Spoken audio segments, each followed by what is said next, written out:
La province du Shanxi est mal connue en France, malgré son importance historique et géographique, en tant qu'ancienne capitale chinoise et point de départ de la route de la soie. Dans une volonté de raviver un passé glorieux et de favoriser les échanges, l'association Shanxi France, qui réunit actuellement près de 500 Chinois de France originaires de la région, proposait une série d'animations autour de sa culture spécifique. Il y a beaucoup de richesses culturelles, économiques, humaines dans les régions et qui sont à valoriser, qui sont à diffuser, qui sont à être connues. Donc c'est pour cette raison presque militante que je dis aux Chinois que je vis dans une ville qui ne s'appelle pas Paris, qui s'appelle Lille, très jolie. Et je dis aux Français aussi que je viens de Xi'an, une ville qui n'est pas la capitale, qui n'est pas Pékin, Shanghai, qui s'appelle Xi'an et nous sommes fiers. Pour ces Chinois investis de longue date dans la vie sociale et économique française, cet échange est aussi le moyen de renouer avec leurs propres racines et l'histoire de la Chine. Mon grand-père a fait partie de la municipalité de la ville de Xi'an. Après la guerre, j'ai vu à quel point l'effort qu'ils ont donné à cette ville. Aujourd'hui, l'association France Shanxi est fondée.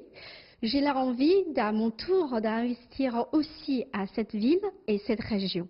La province du Shanxi est souvent considérée comme le berceau de la civilisation chinoise. Elle est aussi l'une des régions qui a permis le développement de la médecine traditionnelle, comme nous l'indique Gao Yingfang, venu initier le public français à la digiponcture. L'histoire du Shanxi et celle de la médecine chinoise sont très longues. La médecine chinoise trouve son origine dans le taoïsme et se trouve donc dans la périphérie du Shanxi où il y a beaucoup de cultivateurs taoïstes en montagne. Ils ont développé des savoir-faire de médecine chinoise. La relation entre la médecine chinoise et le Shanxi est due au fait que certaines méthodes ont été découvertes dans les processus de culture de ces taoïstes et que ces méthodes ont été transmises à nos contemporains du Shanxi.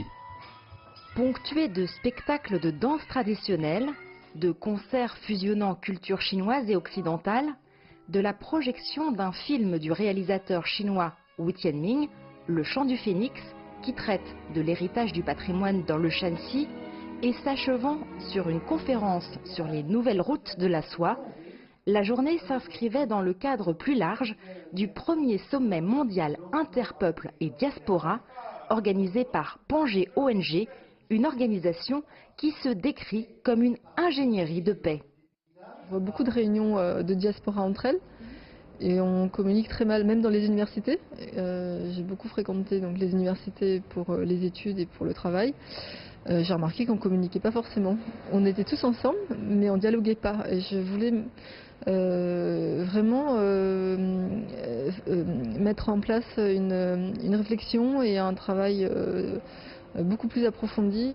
Aujourd'hui en France, les initiatives sont nombreuses pour créer des ponts avec la Chine au niveau local. En plaçant la culture et la communication au centre de son action, cette forme de coopération décentralisée favorise le rapprochement entre les peuples et la compréhension dans un esprit pacifique. Jade Charles, CGTN, Paris.